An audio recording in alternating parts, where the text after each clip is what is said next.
Hello everyone and welcome back to the pond. My name is Frank, aka Bullfrog TCG, and today we are taking another look at Yasuo.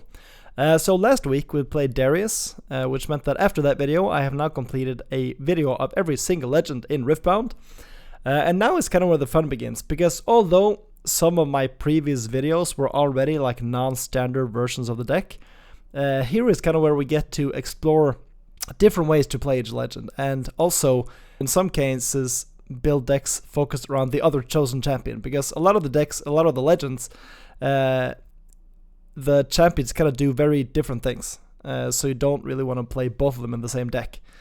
Yasuo, however, is one of those champions where you can actually play both legends in the same deck, and they kind of the gameplay style doesn't really change that much. But for the previous Yasuo, we did play the green Yasuo in the chosen champion zone, and here we are going to play the purple Yasuo. So Big Boy Yasuo is a deck built around the purple one. It's a lot more focused on trying to get the final point with this one instead of just like getting value with the green one as the previous deck was.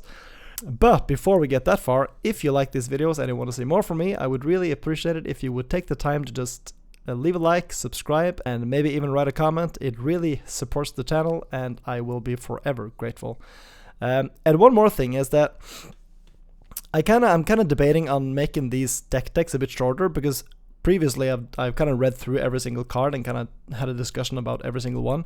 But now that I've done a video on every champion, or every legend I mean, I'm kind of thinking of just like shortening it down a bit and kind of skipping over the cards I've talked about in previous videos.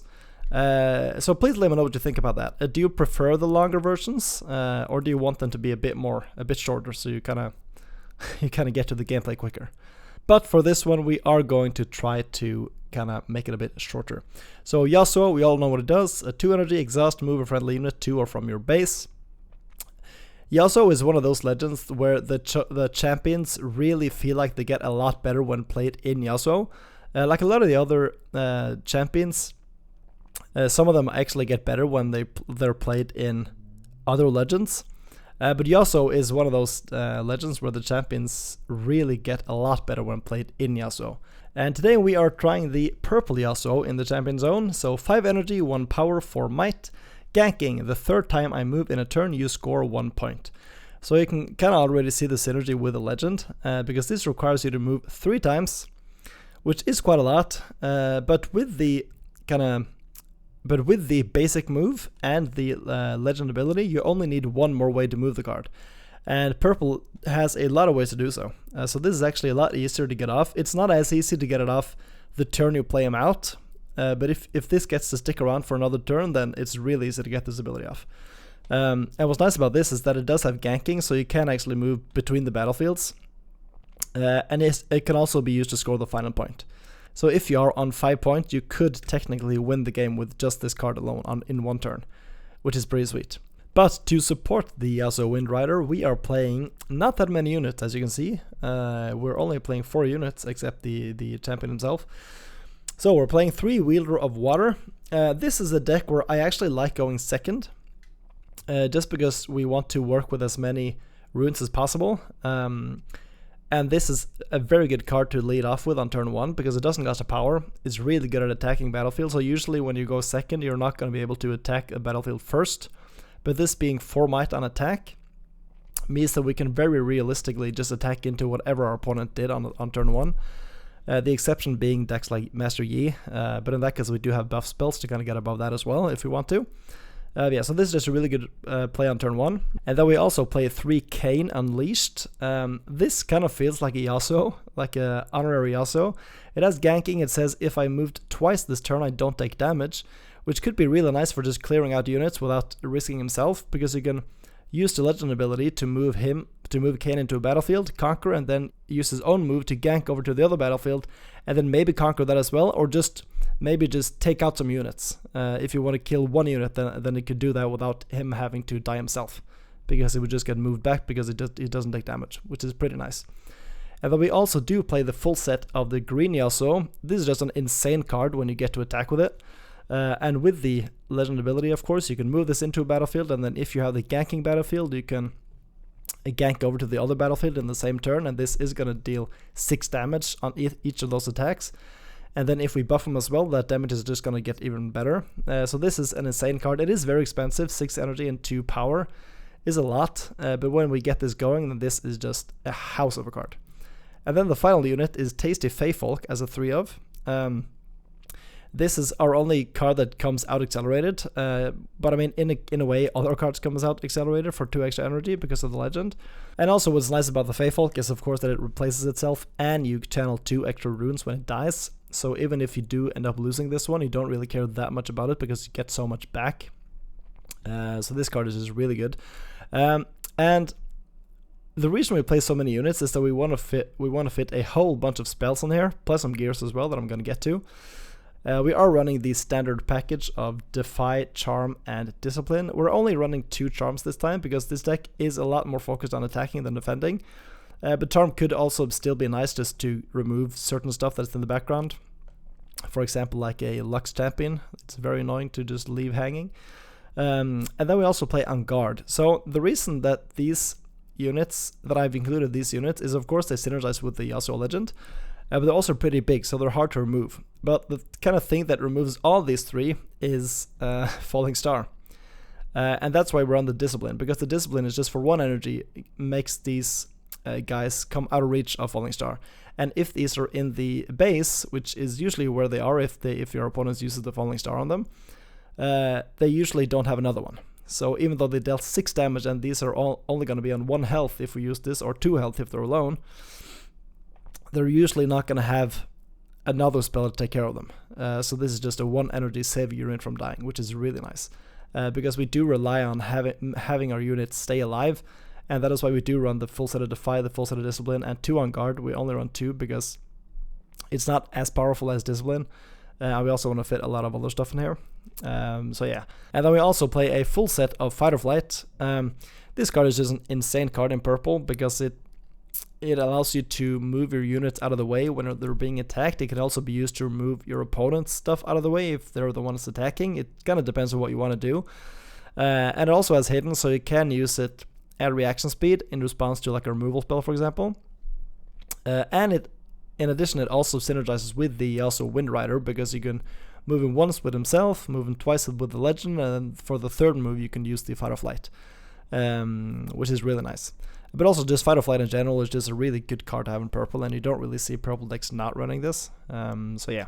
And then we also play Ride the Wind as a 2 of. Again, really good card in this deck because of the Yasuo, because of the Kayn, and of course the other Yasuo, to just attack and then use the move to either just attack a battlefield and then move it back to kind of not risk himself being in the battlefield to be attacked back.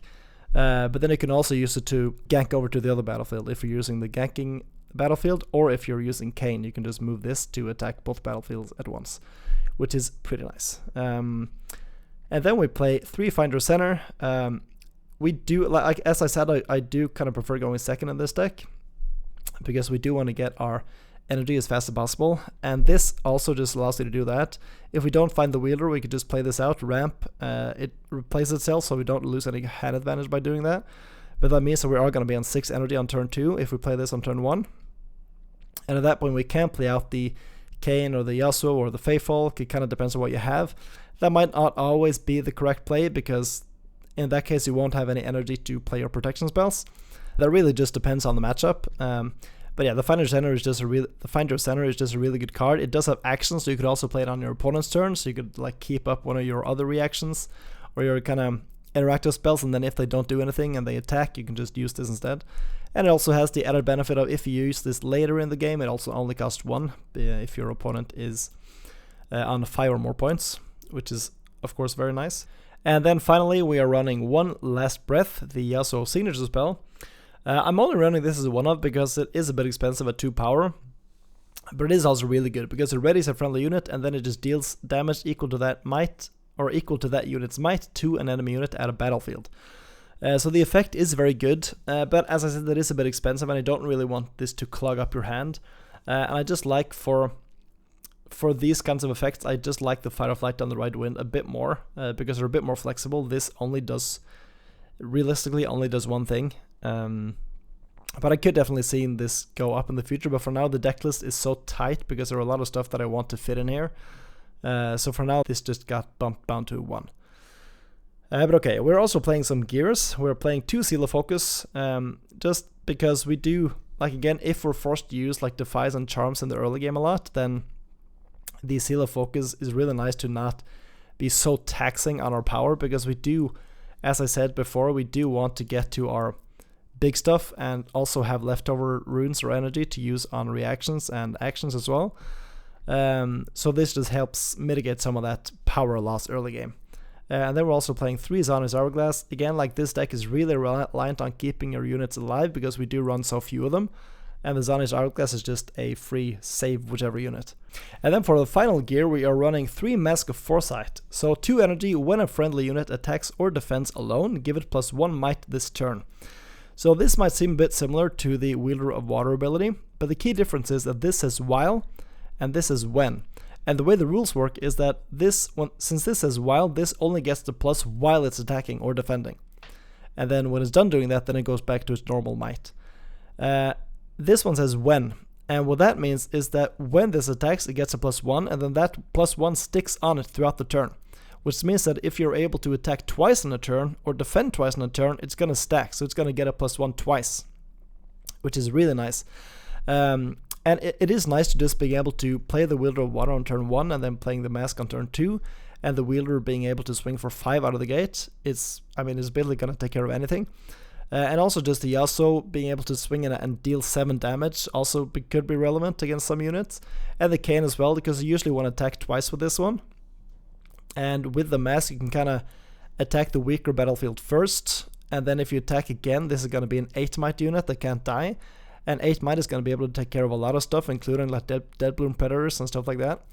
So yeah, I really like the Mask in this deck. You don't really want to draw like the 3rd one of these, but if you do get 2 masks, again, it is going to stack, so that's like each attack is going to get +2. But by that time, you're just, every attack is just insane. But it does require you to attack alone, which is also one of the reasons that I don't run that many little units, because this and the Wielder and also the On Guard kind of relies on you having very few units. And the same thing also kind of goes for the Zhonya's Hourglass, so this deck really benefits from having these masks. But okay, let's look at the battlefields real quick. We're playing Targon's Peak. This is just nice to be able to play out your to kind of attack a battlefield and then spend your whole turn and then just get 2 runes back to use on reactions and stuff. We're all playing Obelisk of Power just because we do want to get to our bigger runes as quick as possible. And then we're playing the Windswept Hillock just because this synergizes really well with the Yasuo ability, because we get an extra move each turn, so which means that all of our units are going to be able to attack both battlefields in a single turn. The Kayn already has ganking, but giving Yasuo ganking is really, really good. And then for the runes, we're playing 8 Calm runes and 4 Chaos runes, because the only cards we need the Chaos runes for is the Ride the Wind and the Kayn. And the Kayn you never really want to play out on 6 energy unless you have some way of protecting him as well. And the Ride the Wind is usually only used in the late game, which means at that point you are going to have at least 1 Chaos rune to use this, or to be able to play this off. So I really like this amount. And then I also have a sideboard for this one. So we're playing 3 Adaptatron for our gear removal. It could also be used to remove one of our own gears, since we are playing quite a few if we want to draw an extra one. But at that point I think we're pretty desperate, so you usually don't want to do that. Then we play 2 Kagamo. This is really nice to just take care of like a lot of smaller units, because that is one thing that this deck can struggle with, is dealing with decks that play a lot of smaller units, and kind of ways to capitalize off of that. So this is really nice to just keep your opponent's tempo down for very little commitment, because having this sitting in the back with the Ride the Wind, this just becomes a ticking time bomb, because you can activate it at any point and move it into the opponent's battlefield, which is nice. And we're also playing 2 Windwall just to counter bigger stuff like the Time Warps and the Possessions and whatnot. And then we're playing the final On Guard just in case we do need that extra bit of protection. We do have the way to play the full set. But yeah, okay, that is the Yasuo, the big boy Yasuo deck. We're gonna jump into some games. I hope you enjoy them. If you do, again, please leave a like and subscribe. I would really appreciate that. But yeah, enjoy the games, and I will see you at the end for the wrap-up. Alright, so first game with the big boy Yasuo is gonna be against Ahri. We're on the Obelisk of Power, and our opponent is on the Aspirant's Climb. So this is going to be a long game. Our opponent is on the green Ahri, which means he is probably on the Time Warp plan. But okay, let's see if we can get there in time. We are on the play, but with the, like, as I said in the deck, we do prefer going second because we do want the extra energy to be able to play the wielder on curve. But with the obelisk, we can be on the play and still get the wielder on turn 1, which is pretty nice. Okay, so we do play out the wielder. He plays another wielder, or wielder himself. We do play out the mask, which makes it a bit awkward for him to attack into our wielder with his own, because he does have to use some way of buffing him up to do so. We play out the other wielder and pass the turn to him. Okay, he does attack, he does have the on guard, that is fine, we let our wielder go, we don't really have a way to stop that. He gets a point. Then he plays out the Ahri. So playing out the Ahri early, to me, signifies that he doesn't really have anything else that he could play on that turn. Like not a unit at least. So if we can remove this Ahri, then that is going to be very good for us. We don't really have the way to do that now, but maybe we get it. So let's see what we can do here.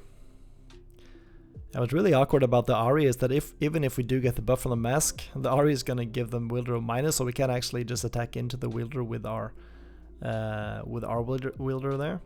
Okay, so we're just going to play the Feyfolk into the battlefield with the obelisk, and then we're going to play out the Zana's Hourglass.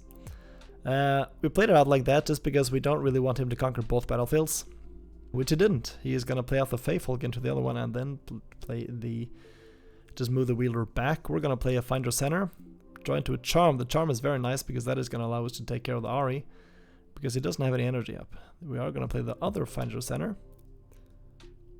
Yep, get another rune. Yeah, and you might have seen that I got 2 runes there, and that is just because I forgot to get a rune off the first one, so I didn't actually click 2 on a mistake. I did it on purpose. Okay, so we are going to be able to move the Ahri into the Feyfolk. Yeah, he's going to ask me, why did you play 2 runes, by the way, instead of 1? Yeah, I forgot to get 1 off the first one. But that is kind of the way we do things around here, right? I don't think there's ever been a video where I haven't had a misplay, but we're all going to be able to use the Charm on the Ahri, killing the Ahri, and then still having 1 energy up. We're just going to keep this Feyfolk here. Having 1 energy up like this means that we are kind of signifying to him that we have something like a Defy or a On Guard. Even though we don't actually have it. He plays out the Discipline. We get a plus from the Mask, which he probably forgot, because the Discipline on the wielder is only going to get him to 6. He is going to use the Stupefy, okay. We are of course going to use the Hourglass like that. And that is a very good trade for us. So we get to remove his wielder, and he doesn't get to remove our Feyfolk. We do like seeing that. And the next turn we can potentially play out the Yasuo and then just attack into the Feyfolk with that. Depending on what he does. He plays out Ravenbloom. Now we really want him to tap out here, not really leave any energy up. Okay, it does leave some energy up. We do have a lot of different routes we can go here, but we attack with the wielder first. Then we do play out the Yasuo. We are gonna try to use the Yasuo to attack into the Feyfolk. It does get a +1 from the mask, and then it gets a -1 from the Ahri. Apparently it didn't have a buff spell, which is really nice for us. But even if it did have a buff spell, we could just have used the Ride the Wind to pull Yasuo back again. Okay, it does play the Watcher. We are going to be able to just use the Ride the Wind to move the Yasuo out of the way. But he does have the Defy. That's unfortunate. Our Yasuo does die. But we are still in the lead, which is nice. And unless he has a buff spell for this Ravenbloom, he can't take care of our wielder. Okay, he's going to play Retreat. Bouncing that back, giving the Ravenbloom a +2. So because of the Watcher that our opponent played, the wielder is actually on 1, and then he's going to get the buff from himself going to a 3, and then the mass buff going to a 4. So he is actually going to trade with this Ravenbloom student. Yep. And then he just passes back to us. We do play the Feyfolk. And then we are going to play out the Yasuo. So we do have the potential to actually win here, which is pretty funny. And unless he has a Defy, we are going to be able to win here. So we can Ride the Wind. Yep. Get a point. Move him back. use the Yasuo to move him back up again and get the final point. So yeah, that is kind of the way we intended this game to go, or we wanted this deck to work at least, is to be able to win with the Yasuo. So the only reason we were able to win on the turn we play the Yasuo out is because of the Ride the Wind, because the Ride the Wind essentially gives us 2 moves. But the thing is that we do have to be on at least 9 runes to do so, because we have to play out the Yasuo for 5 and then use the Yasuo Legend ability for 2 and then another 2 for the Ride the Wind. And in this case we actually we were on 10 runes, so we could do that and still have 1 energy up for Defy, which is really nice. Because even if it did have a Defy there, we would have a Defy of our own. So yeah, pretty good. Okay, and our second game we are playing against Kai'Sa. We are again on the Obelisk and our opponent is on the Dreaming Tree. We kind of have a very similar opening to the last game. We do get the turn 1 Wielder and we also have the Hourglass and the Ride the Wind. You also get the Taste. I think this is actually the exact same hand we had the last game, which is pretty funny. Okay, our opponent is going to lead off with the Kai'Sa. Having a charm here would be really nice, because then we could have just traded with that. But we don't. That's fine. We do go Conqueror to get 1 point, and then we play the Finder Center to draw into a Defy. Defy could be really nice here, because it could stop a Void Seeker. We decide to just move the Wielder back with the Yasuo. We don't really want it to just get eaten up by Kai'Sa, or just get eaten up by any removal spell. So we do decide to do this instead. Okay, we're going to be able to conquer the other battlefield. He does have 4 energy up, which means that he could play a Void Seeker, but we do have the Defy. And the Void Seeker is the perfect target to Defy, because that is also going to deny him the extra draw. Okay, so we do get a point. We just play out the Feyfolk and we pass to him. Now the risk here is him having the Falling Star, because that means that he is going to be able to take care of both of those. We could have also played out we could have hidden the Zonish Hourglass. But the problem then is that if he decides to kill the Wielder of Water first, then we have to use the Hourglass on that, which means that we won't get to use it on the Tasty Feyfolk. So we kind of just risk him not having the Falling Star here. And even if the Feyfolk does die, okay, I place the Smokescreen, which means the Feyfolk is probably dead. Yeah, I place the Falling Star to take care of both units. That is sad, but you know, it is also not unexpected. We do get an extra draw and 2 runes off of that, so we are now on 11 runes, which means that we can do a lot. And the Cane is kind of the perfect card to do anything with. So before we do anything, we do play out the Hourglass in case he has something to take care of that. But now we decide to use the Ride the Wind, because that is going to allow us to conquer both battlefields. Yeah, we kind of debate here.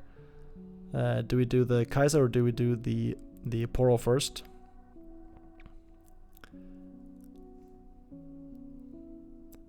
Okay, he does play the Void Seeker.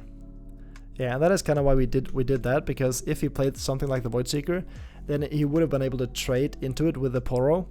And in that case, we'd rather trade into the Kai'Sa instead of the Poro, because the Kai'Sa is much more important to get off the field. Even though it kind of made sense to attack into the Poro instead. And if he didn't have that much energy, then we probably would have done that instead. But yeah, so we do get to take care of the Kai'Sa. We don't get to attack twice, unfortunately, and we don't get the point. But killing the Kai'Sa is a very big deal by itself. Okay, I place another Falling Star. That is very unfortunate. He has had a lot of Falling Stars now, but now we can potentially just play out a Wielder and just attack into this Pouty Poro if we want to. Or we could just play the Feyfolk. That also works. Yep. We can attack here, and if he does have something like a Void Seeker, we can just move it back with a Fire Flight. He decides to retreat that. Okay.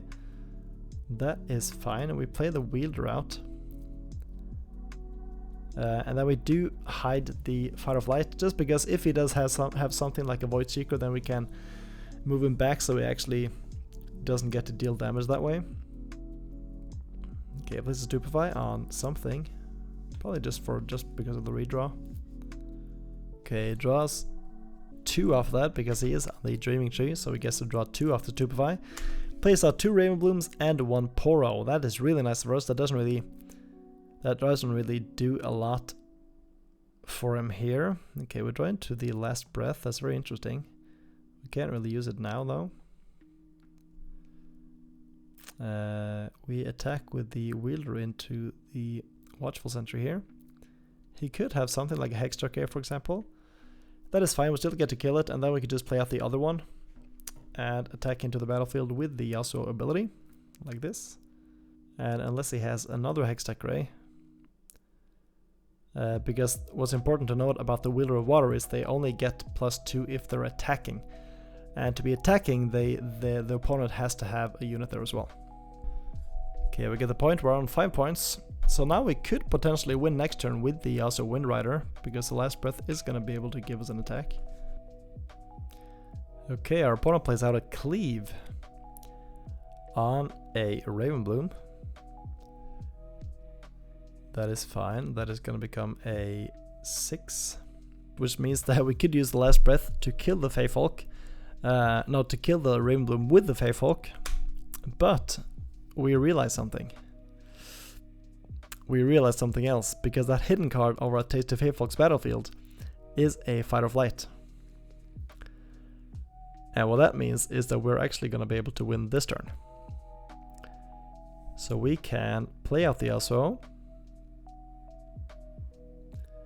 use the Legend Yasuo to move Yasuo into the Feyfolk's battlefield, use the hidden Fight or Flight to move the Yasuo back, that's 2 moves, and then use the last breath to deal damage to the Raven Bloom, restand them, and move a 3rd time. So yeah, I mean, the fact that we hit the Fight or Flight there just kind of made that turn a bit awkward. But just having a hidden card at a battlefield really makes your opponent think twice before attacking into it, because to ride the wind, the Fight or Flight is such a good card when your opponent is only attacking with 1 unit, or with 2 units as well, because you kind of remove one of them out of the equation. But also, like when you're playing green and purple, it could also be like an hourglass. It could also be a block, which I mean not a lot of players are playing that now, but it could be that as well. But we were kind of able to read the situation here, and the fact that our opponent played out his whole hand meant that, okay, well, we have enough energy, and we know that our opponent doesn't have any answers, so now we can just go for it. So yeah, that is exactly what we tried to do, and we did it. And game 3 is going to be against Viktor. We are again on the Obelisk of Power, our favorite battlefield, and our opponent is on the Arena's Greatest, so this is going to be a bit of a sped up game. Viktor is a deck that could be challenging for us, because we get pretty countered by the color weak, because we don't run that many units, and all of our units are pretty important to us. But if we don't meet that, then we do have a chance to beat this. So let's see how this goes. Okay, we do get the turn 1 wielder, which is what we want. We both got a point for the Arena's Greatest on turn 1, so this is essentially a 7-point game. Okay, plays out the Soaring Scout and makes a recruit and passes to us. We draw the Find Your Center, which could be nice there. We attack with the Wielder of Water, and then we develop another body. We just want to keep at least 2 bodies on the board, so we do have some control in case he plays out the Color Weak.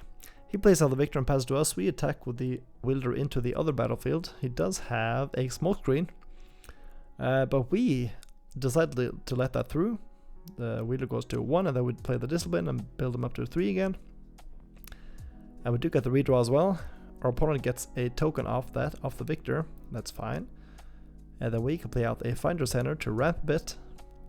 Draw into a Defy, which could be nice. That allows us to stop a Color Weak if we want to. And then we just pass back to him. Okay, our opponent attacks with the Recruit, which means he does have another smoke screen. We kind of have 2 options there. We can play the Fight or Flight, or we can play the Defy. We decide to go for the Fight or Flight here, just because the Defy we can use to counter something like a Color Weak, for example. And we also don't have to pay a power to use the Fight or Flight, which means that we don't have to recycle anything, which is nice. And then he plays a Sprite Mother. Okay, so he does attack into the Wielder of Water. He just sacrifices that and a Recruit to take care of our Wielder. I think that's fine by us. We kind of want to keep the Viktor's board down as much as possible. But yeah, you can just see the power of the Wielder. Like, if they don't have like direct removal spells, it's it takes so much to remove that for being just like a turn 1 play. They kind of have to invest so much in just taking care of that. They've used 2 Smokescreen and a Sprite Mother token to kill that. Yeah, we play out the Yasuo. We debate putting it into the battlefield, but if we do that, because looking at our hand, we don't have anything to protect it. We don't have Discipline, we don't have On Guard, we don't have anything. And if he just attacks with everything into the Yasuo, he is going to be able to kill it. So that is why we just keep it back, keep it safe, and then potentially instead attack with it next turn. And we do have the Defy in case he has a color weak as well. But okay, it does get a point there. We considered going for the Finder Center, which we definitely should have done there. I don't know why I didn't do that. But okay, we draw into another Finder Center. Now we do attack with the Yasuo. Yep. Deal 6 to that. We get a point. He's gonna Hidden Blade the Yasuo actually. Okay, well we do have the Defy for that. And he has another Hidden Blade. Okay, so he's gonna be able to kill the Yasuo. That is sad for us. We're down to another Kog'Maw. Yeah, by the way, you can see the Kog'Maws, which means that this is a sideboarded game. Because against Viktor, the Kog'Maws are really good. But we do play the Finder Center. Well, after the Hidden Blade is resolved, and we go to 5 points because we kind of got a point off the Yasuo preemptively there, because I just assumed we would get the point, but we didn't. So we're actually at 5, not 6. So we instead go for the Kog'Maw, just because, I mean, we know the Kog'Maw is going to get removed next turn anyways, but we do want to be on 6 points so that we can potentially win the game next turn. Because if we're on 5 points, then we have to use the Yasuo to win on the next turn. But if we're on 6, we can potentially use the Wielder to do so. Okay, he goes to 5, attacks with the Recruit. And then he plays a Riptide Rex. Okay, he's gonna kill the Kog'Maw like that. That is fine. That is fine by us. And he conquers the other battlefield. And because he is now on 5 points, we can actually use these 2 Finder Centers for 1 energy each, which is very good. We do draw into the Ride the Wind, which is actually a way to win the game next turn.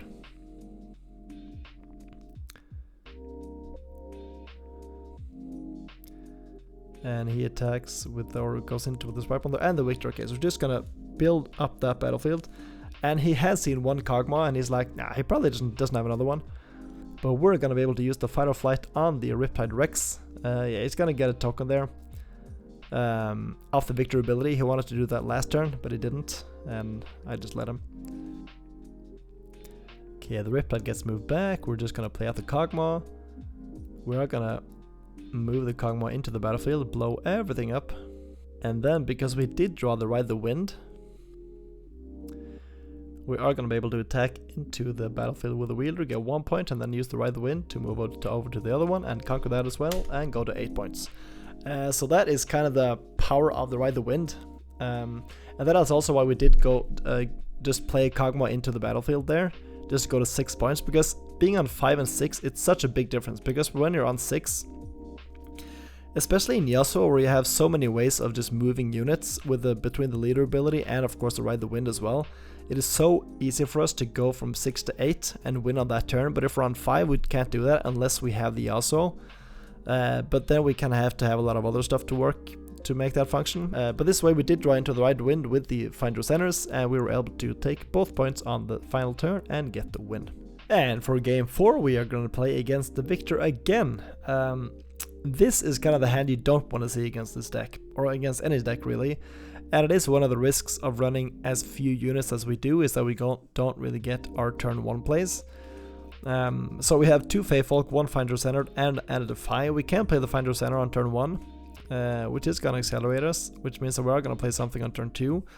But just not having an early unit means that we're really susceptible to the color weak here. But yeah, let's see if we can get him back to back. I believe this is also a sideboarded game, although I'm not sure about that. But okay, he's gonna make a recruit on turn 1. He doesn't have a scout or anything. We're just gonna use the Finder Center, draw into another Finder Center. Not really what we want here. And we also don't really want to play out the Yasuo this early, because it is such a weak unit. It's only 4 might. Yeah, we're gonna play the Finder Center again, draw into a Mask. We're just gonna play that. We are on 7, so next turn we can potentially play the Feyfolk and then just attack with that. Yeah, he's gonna get 1 point for holding and goes to 2, and then he just moves the recruit back and it plays the Watchful Sentry. Yeah, the Targon Speaking is kind of one of those battlefields where you want to conquer and then move back and conquer, because you don't get the effect while you're holding. But having 2 of those means that you can kind of do that every turn. Okay, it's gonna attack with a Viktor and get the next 2. He does have 4 energy up, which means that he probably has a lot to do, kind of interact with our stuff, but we do still just try to go with the Faithful. We do have a Defy for one thing that he could potentially have, and then if he has another one, then, you know, I think we still gotta risk it at this point. Okay, he does have the Smoke Screen, we are gonna try to Defy that. And he plays a Hidden Blade. Okay, the Hidden Blade at least lets us draw 3, because we draw 1 off the Faithful as well, and we get 1 extra or 2 extra runes. We're kind of losing control of the game here, because he is now on 5 points. He plays out the Cruel Patron as well, which is another big body that we have to think about. And he plays another Recruit, and he's on 5 points. So when he goes to 6 points, then he can kind of just lean back and use all of his big spells, like his buff spells and his Imperial Decrees if he plays that. But okay, we're gonna conquer with the Faithful. Then we do play out the Wielder. And we're gonna hide the Fight or Flight just in case he does something silly. Okay, gets 1 there. Now he's on 6. So now he doesn't really... Okay, he does have the Call of the Week. We are gonna get rid of that Watcher. No, I'm sorry, the Wielder. Then he's gonna use another Call of the Week. Yeah, that sucks. The Call of the Week does... No, the Faithful does die there. The Fight or Flight unfortunately can't protect against that. He's gonna go to 7. But we're still not dead yet. We could potentially come back from this. We're gonna play out the Yasuo. Yeah, and again, our opponent kind of, okay, I want to go into this battlefield as well. He kind of, I guess he recognized a bit too late that, okay, well if I just hold both battlefields, he's probably not gonna be able to take care of both of those, and I'm just gonna win on the next turn. Which, of course, is way too late, but I was like, okay, fine, you can have it. You can have it. We're all learning here, and this game is probably not my game anyways. But okay, we're gonna use the Yasuo to kill that. We do have the right to win, so we can actually take care of both of the recruits here. Which is kind of what we have to do. Yep, we move that. Take care of that, and then, yeah, now we just have to pray that it doesn't have anything, because we do have the On Guard, and we have the Mask. So the Yasuo is going to become pretty big, and we also have the Fight or Flight to be able to move something back on our opponent's side. And if we can survive this turn, we can probably come back into the game. Okay, it does play the Hidden Blade, which is exactly what we didn't want him to play. We do play the Discipline, because as you saw, we did get to restand 4 runes there, because we conquered both battlefields on that turn, which is why we were able to play the Discipline. We played the Discipline hoping to draw into a Defy. We of course didn't, we drew into a Yasuo, which means that, yeah, the Yasuo is gonna die, and we are just gonna lose that game because it's gonna conquer with the other units and get the final point. Yeah, that is kind of one of the risks we run into playing these kinds of decks where we don't have that many units. Because now we're just way too slow. Like if we had some more time, we might have found some way to get back into this game. But he very effectively removed our units with a double Call of the Week, and that is one of our weaknesses. We can't really stop that unless we have the Defies. Then he had the Hidden Blade, which also we can't stop unless we have a Defy or a Fight or Flight, which we did have, but the Fight or Flight has to be hidden for it to work. And we unfortunately didn't hide that. So yeah, yeah, sometimes that happens. We can't win them all, but you know, off to the next one. And our final game is going to be against Volibear. We are again on the Obelisk of Power. We didn't have a Windswept Hillock game this time around, just because those games weren't as enjoyable to watch, and I think I kind of cherry-picked the best ones. But okay, our opponent is on the Sigil of the Storm, which is not our favorite battlefield because we do like our runes. And this hand is also not the greatest because we don't have a turn 1 play. And against Volibear, which usually tends to grow stronger as the farther the games goes, we really want a turn 1 play to kind of get some early pressure going. But with this hand, we kind of can't do that. But okay, let's see if we can get there still. Okay, we draw into the Cane, doesn't really help us. We just have to pass here. Yeah, we have all of our big stuff, but nothing. None of our early guys.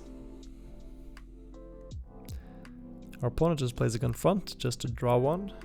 Cycle through his deck to find some stuff. He's probably playing the Dazzling Aurora. Yeah, we are gonna play out the Yasuo here. Even though we don't really want to, we never really want to play him out early. But we are gonna do that now. Just because we need the early tempo, because if we're on 0 points when he plays out the Dazzling Aurora, then we are just gonna lose. But yeah, plays out the Scorcher. Okay, the Scorcher is not the worst. It means that we does have to conquer a battlefield we don't want to conquer, because he's gonna conquer that one, yeah. So we kinda have to conquer the Sigil of the Storm, even though we don't want to do that.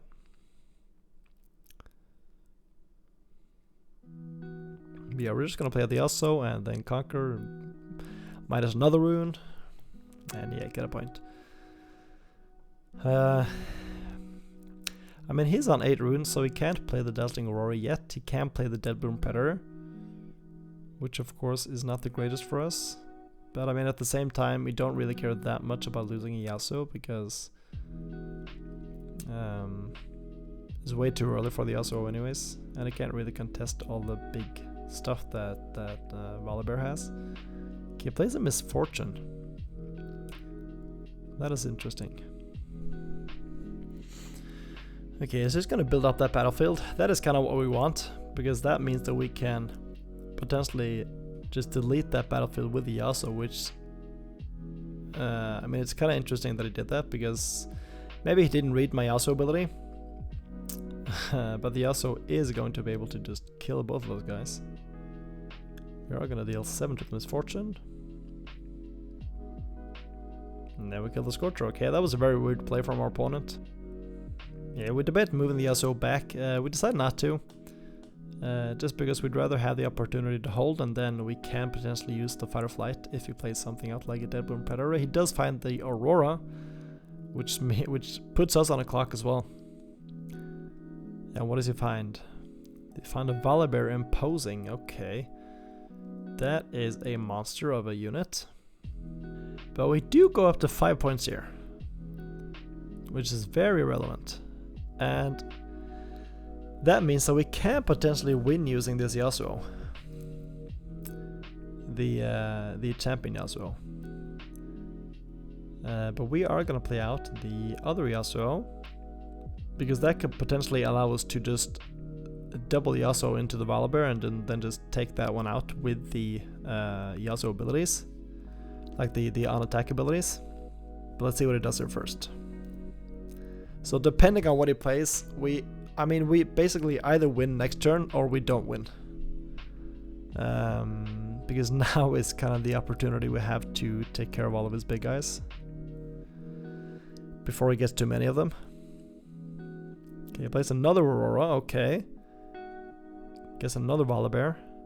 Plays that into the battlefield, yep, that is the smart move, definitely. And it gets a Deadbloom, okay, where does he play that? That is the big question. Plays that into the base, okay, that is... I mean, it's very interesting, because that also means that he doesn't just lose his entire board if we get to attack, if we get to, like, conquer this battlefield. But it also makes it a lot easier for us to do so. And then we decide to attack with both the Yasuos into the Sigil of the Storm here, to get a point. Our opponent does get to draw 2 off the Volibear. And I'm not really sure actually why I did it this way, because the only card I'm realistically playing around now is the Sky Splitter.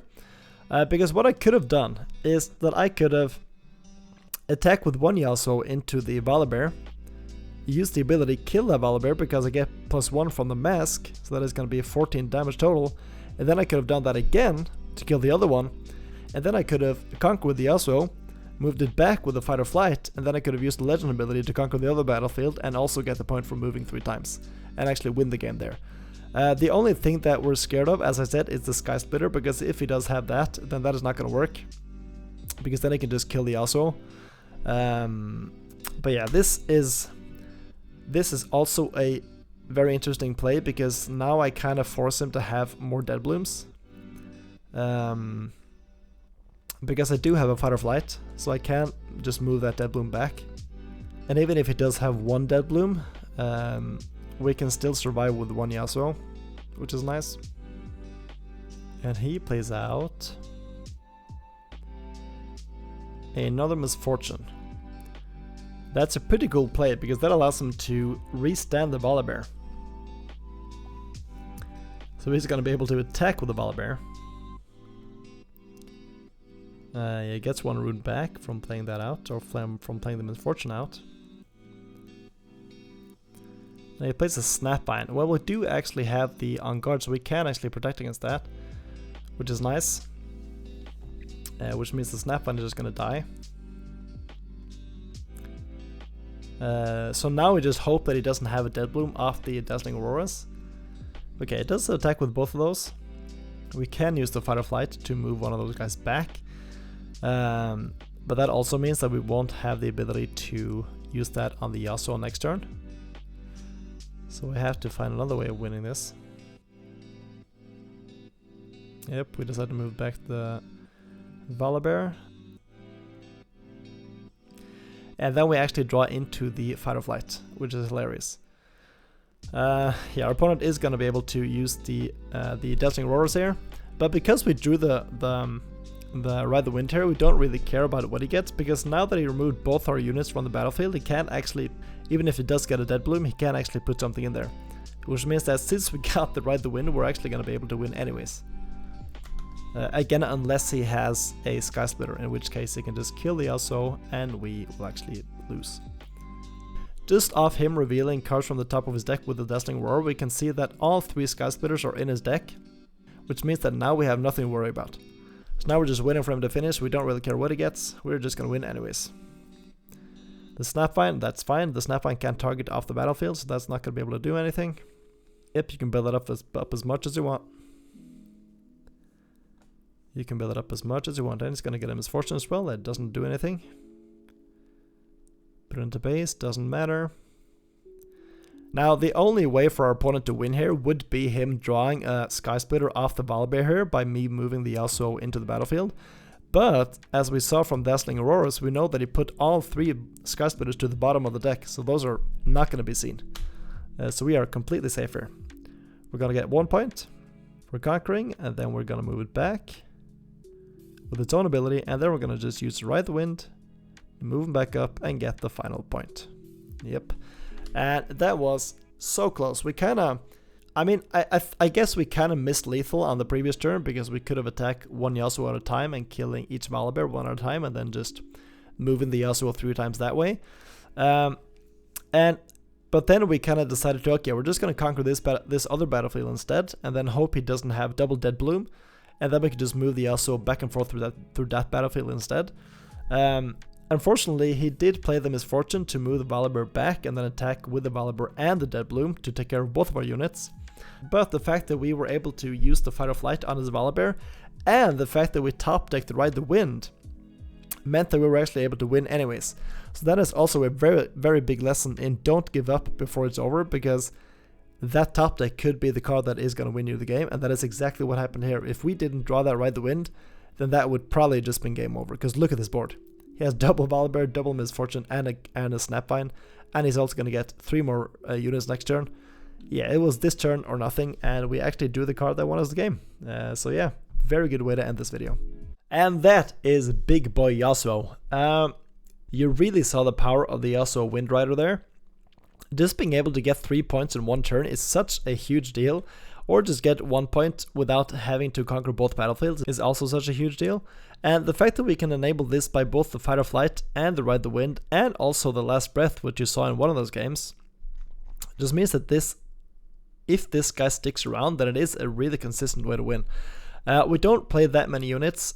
The units we do play are really good. Like the weakest one is the Wielder of Water, but this is more like it's really good early game. And that kind of burnt us in one of those games, because we weren't able to play anything out until like turn 3, I think. And by that time, our opponent just had all the answers. They had the Cult of Weeks and the Hidden Blade, so we just didn't have the device to stop that. And I think Viktor, or like yellow decks in general, are like our biggest like weaknesses. Because I've kind of built this deck to be really good against Master Yi and also the Kai'Sa, because the Kai'Sa's like the Falling Star is a thing that is going to delete all of our units, but because we run the On Guard and the Discipline and the third On Guard in the sideboard as well, means that we're going to be able to protect these guys very effectively. Like, except the Wielder of Water, but we don't really care about that dying.